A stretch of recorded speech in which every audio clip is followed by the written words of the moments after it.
Okay, welcome back to AJ102, and we're in chapter 1, and we're going to start part 2 of our lecture. We'll try to keep it around 30 minutes. It might go just a hair over, but we'll see how that goes. So we're going to pick back up with the formal criminal justice process.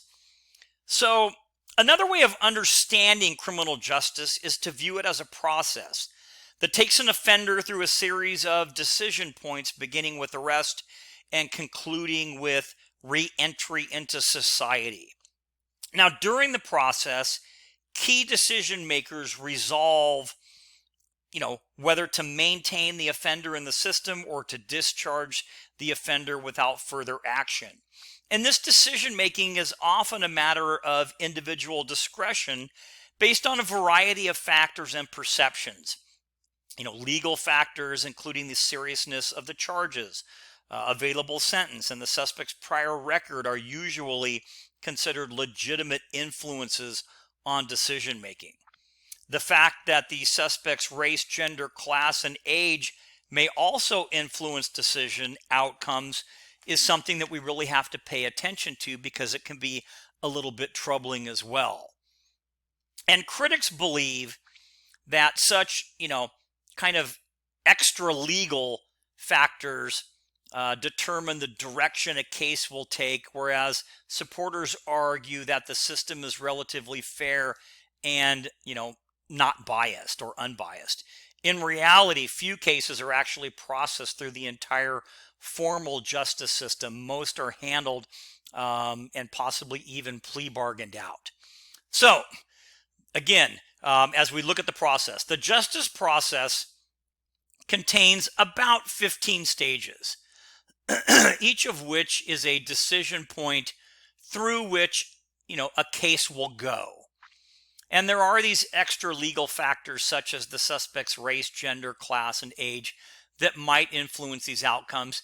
And we have to be very careful of these, right? Because we want to make sure, we're talking about somebody's freedom. But as I mentioned a minute ago, in reality, very few cases are processed through the entire justice system. Most are handled informally. And the system of justice sometimes has been criticized for what they call backroom deals and bargain justice, meaning that people are plea bargaining out or something like that. Now, it is true that every defendant charged with a serious crime is entitled to a full range of legal rights and constitutional protections. So we do have to understand all of that, right? And make sure that we are affording every individual the rights that they are entitled to. And if you thought this process was simple, you can look at this slide before we get into it, and you can see, there's a lot to this. Way more than you thought, because right now what you're looking at is the criminal justice process. And there's a lot of different aspects to this entire thing.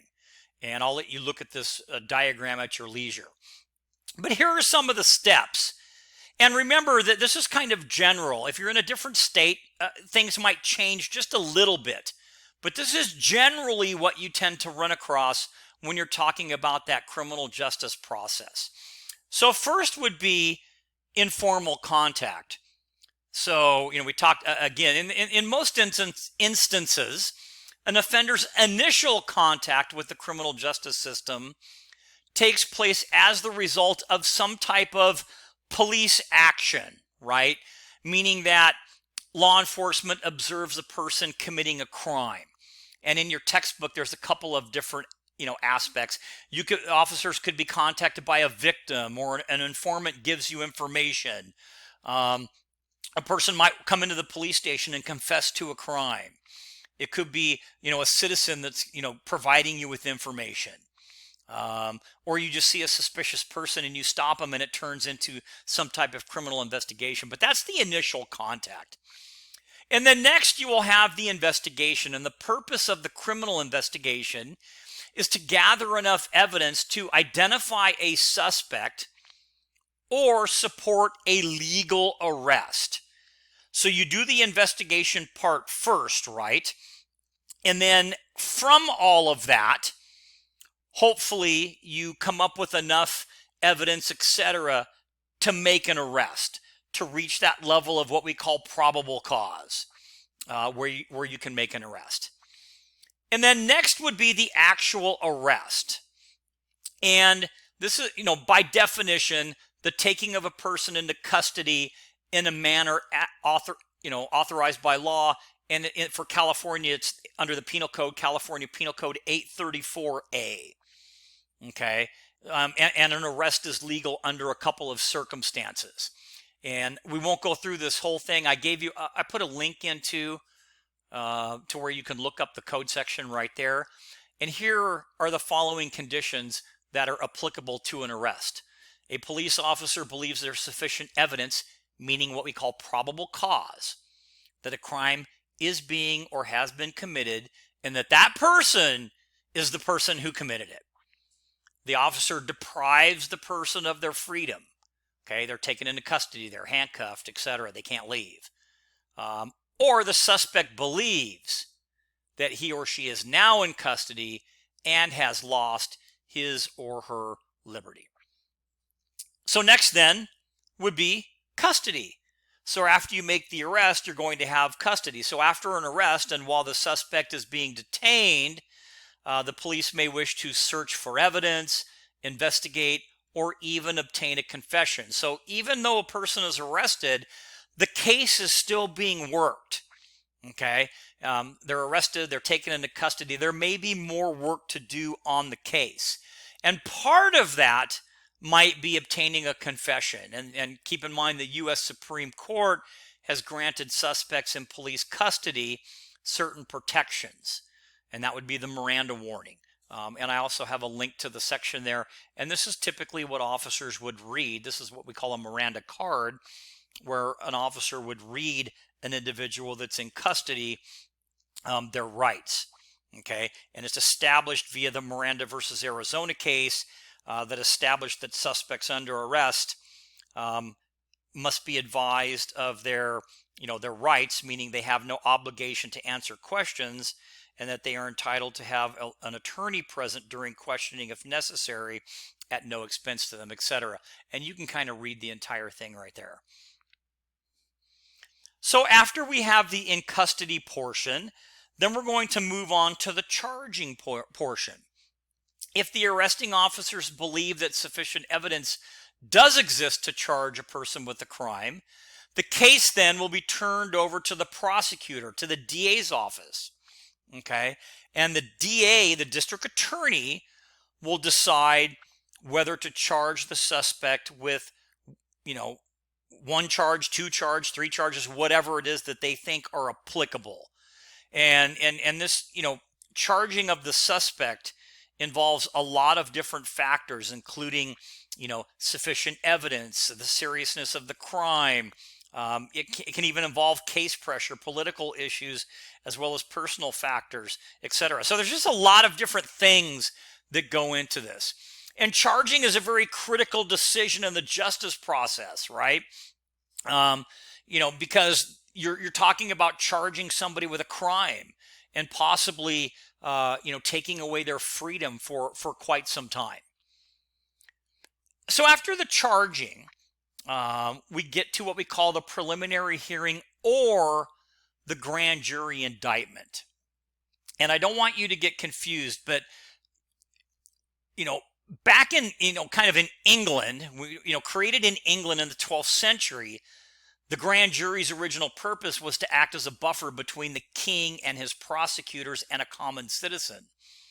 And the practice was instituted in the colonies, and later the U.S. Constitution basically mandated that before a trial can take place, the government must first show probable cause, right, to believe that the accused, committed the crime for which they're being charged. And when you read about, the grand jury, it talks about that they must be indicted, and grand juries are the ones that indict people. But nowadays, kind of moving forward again, without being too confusing, you can use either a preliminary hearing or a grand jury hearing. So states can use either. All right, but the U.S. Constitution mandates that before a trial, the government must show probable cause, that the accused committed the crime, and that's going to be by a preliminary hearing or, okay, by an indictment. And we'll talk a little bit more about the preliminary hearing. Next would be arraignment. This is where formal charges are read. The defendant is informed of their rights. The defendant will give an initial plea. They'll set a trial date, and the judge will look at the possibility of bail. And then the next would be bail or detention, money or bond levied to ensure the return of the defendant, allowing the defendant to be out of custody before the trial. So a determination will be made, is this a bailable offense, or is it too serious and we need to keep the person in custody? After that would come basically plea bargaining.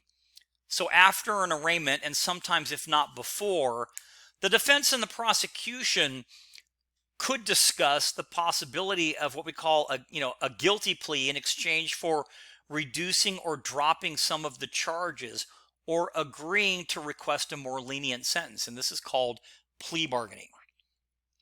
Next would be the actual trial or the adjudication, meaning that if an agreement can't be reached, or if the prosecution doesn't want to negotiate any type of plea deal or a settlement, the criminal trial will be held before a judge. They call that a bench trial, or a jury, and they call that a jury trial. Next would be the sentencing or the disposition. So if after a criminal trial the accused has been found guilty, they will be returned to the court for sentencing. And then they will, there'll be a possible disposition there, right? And possible dispositions could include a fine, probation, some type of community-based correction, a period of incarceration in a jail or a prison, and even in rare instances, it could be the death penalty. It depends what kind of crime it is. After that would be what's called the appeal or post-conviction remedies. So after a conviction, the defense can ask the trial judge to set aside the verdict because the jury made a mistake. And if the judge doesn't want to do that, after this, the defendant can file what they call an appeal if they believe that their rights were violated. And that could result possibly in another trial. Following that would be correctional treatment. The defendant may be asked to complete or participate in rehabilitation programs if they are basically placed within the jurisdiction of a state or federal correctional authority, a jail or a prison. Next would be release. Upon completion of a sentence and a period of correction, the offender would be set free to return to society. And then finally, post-release, meaning after the release, that individual may be asked to spend time in a community correctional center, kind of a bridge to their return into society, kind of a way to help them kind of reacclimate, or they may have actually lost some privileges and will need to later check in with the court. So they could be on parole, which means that they're out of prison, but they still have some guidelines and some rules that they need to abide by.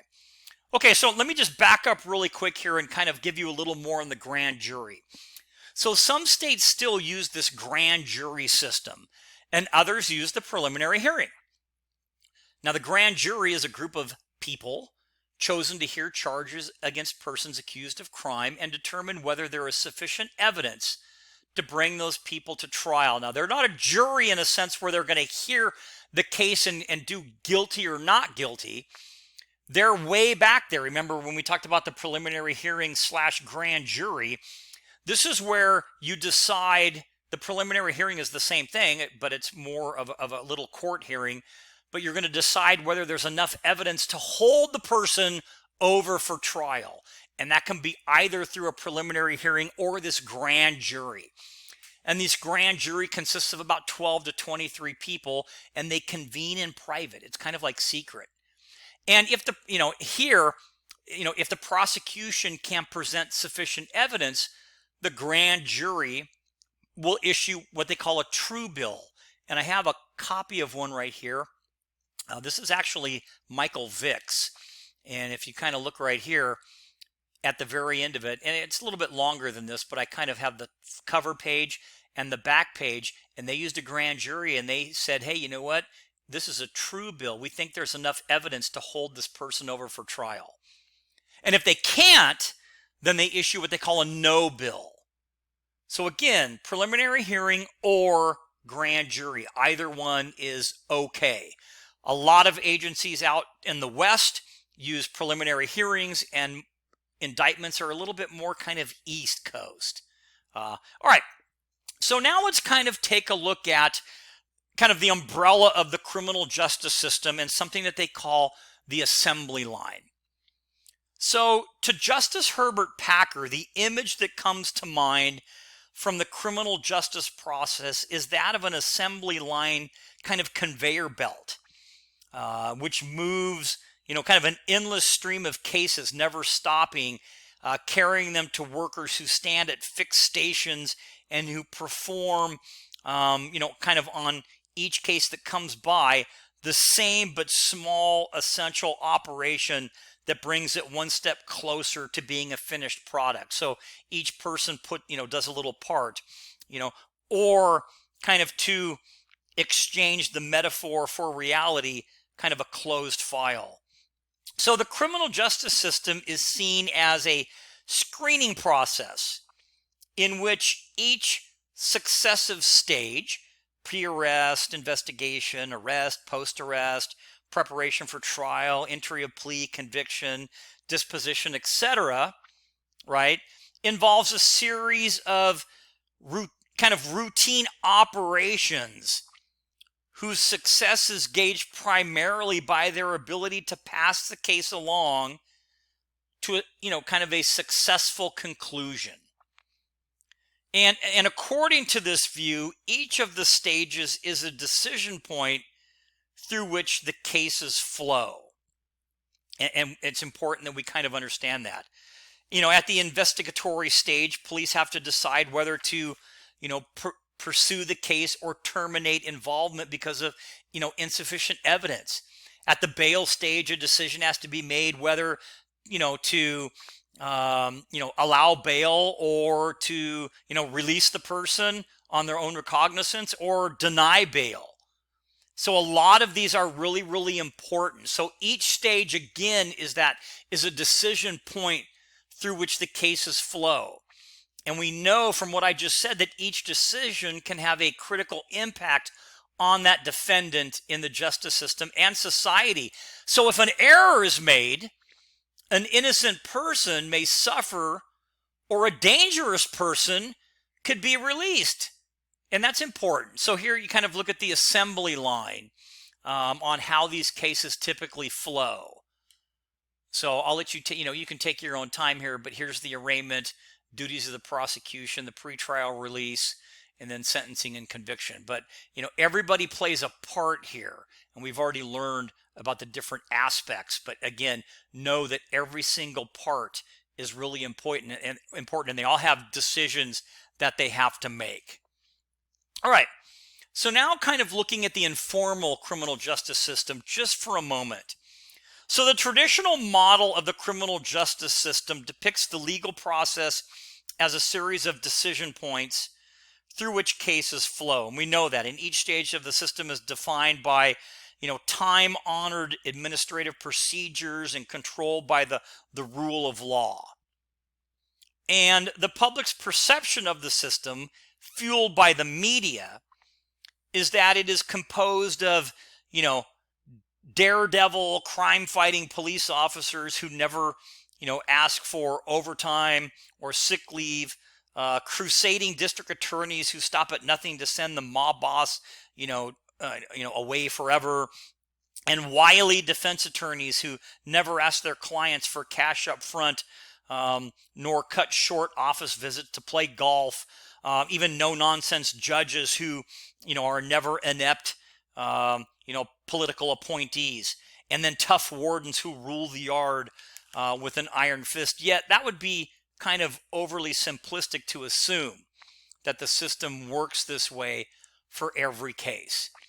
So when we talk about something called the courtroom group, this implies that all parties in the justice process work together in a cooperative effort to settle cases efficiently, rather than to engage in a true adversarial process. Understand this, and if you took a criminal procedure course, you would know this, that a trial is an adversarial process, right? It's the prosecutor versus the defense, and it's made that way for a reason. But understand that in this work group philosophy, all parties really do try to work cooperatively to settle the cases efficiently, rather than imagine if every case went to trial, right?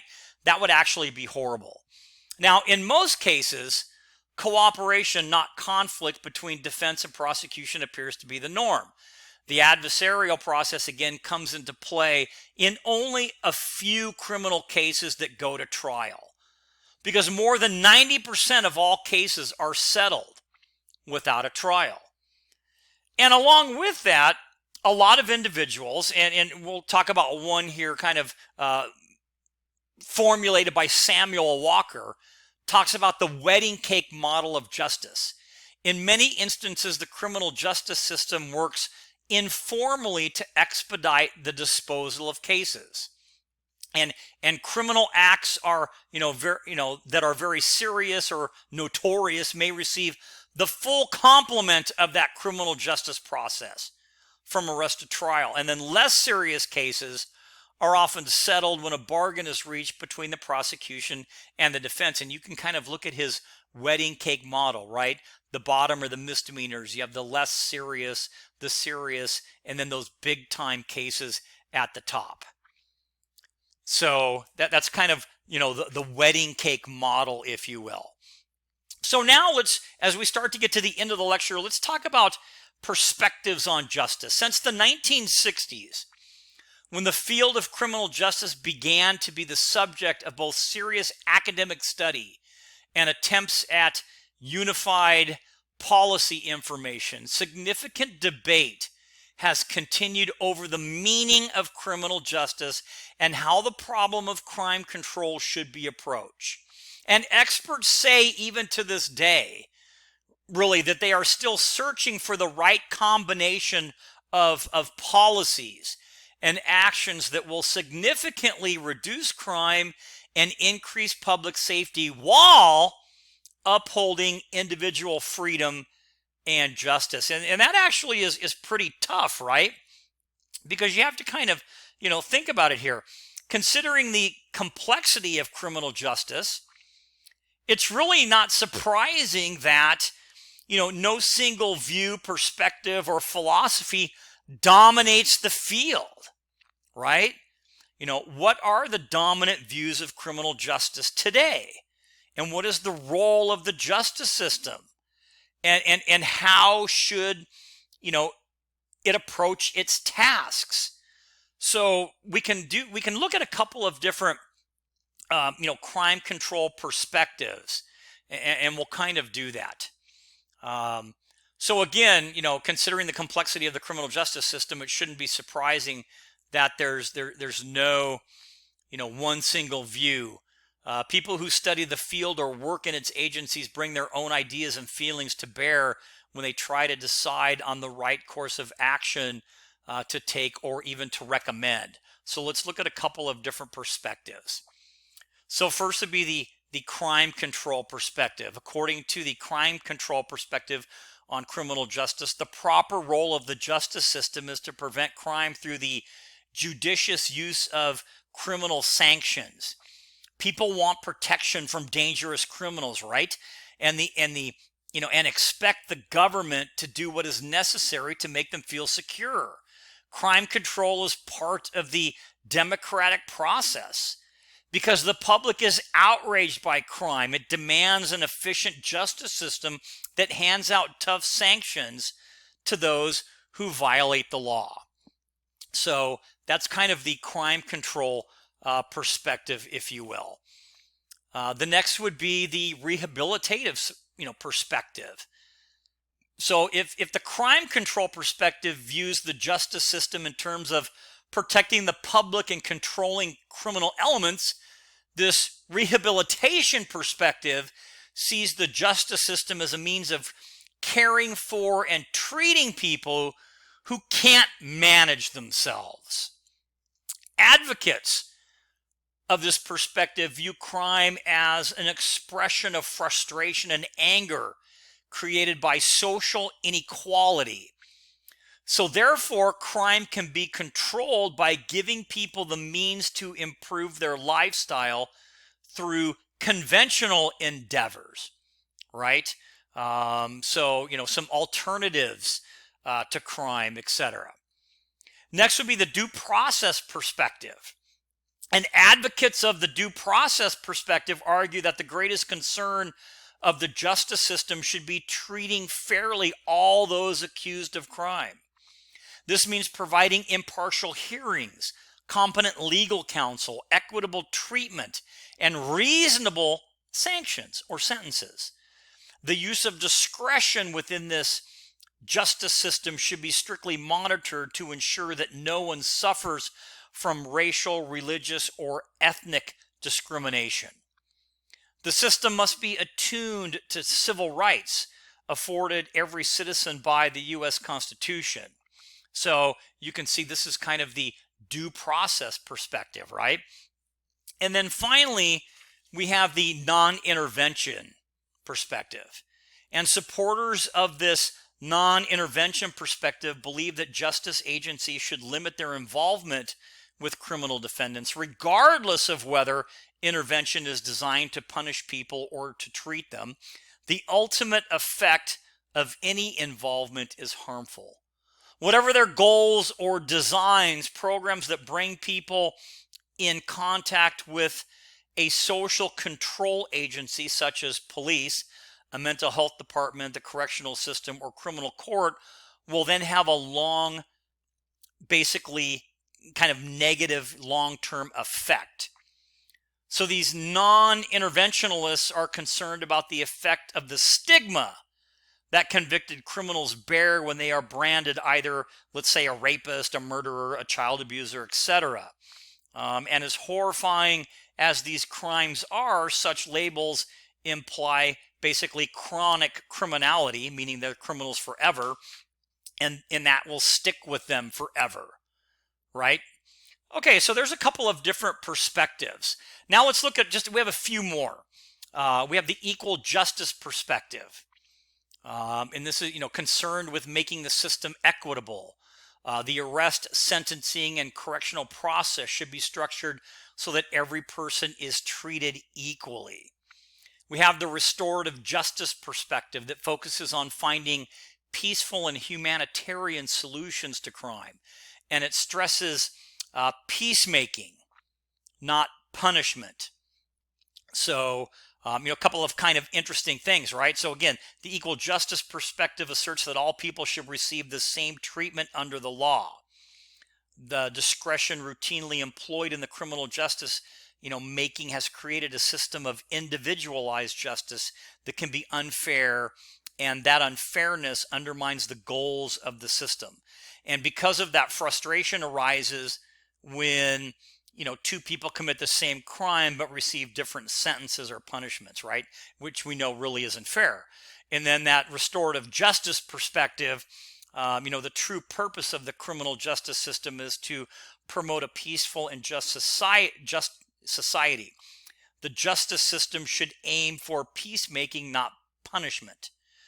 So according to the restorative justice perspective, resolution of conflict between criminal and victim should take place in the community in which that conflict originated, not in some far-off prison. So some kind of brings together offender, victim, and community. Kind of some interesting stuff. And here's a chart that shows you the different perspectives, a couple of them that we've been talking about.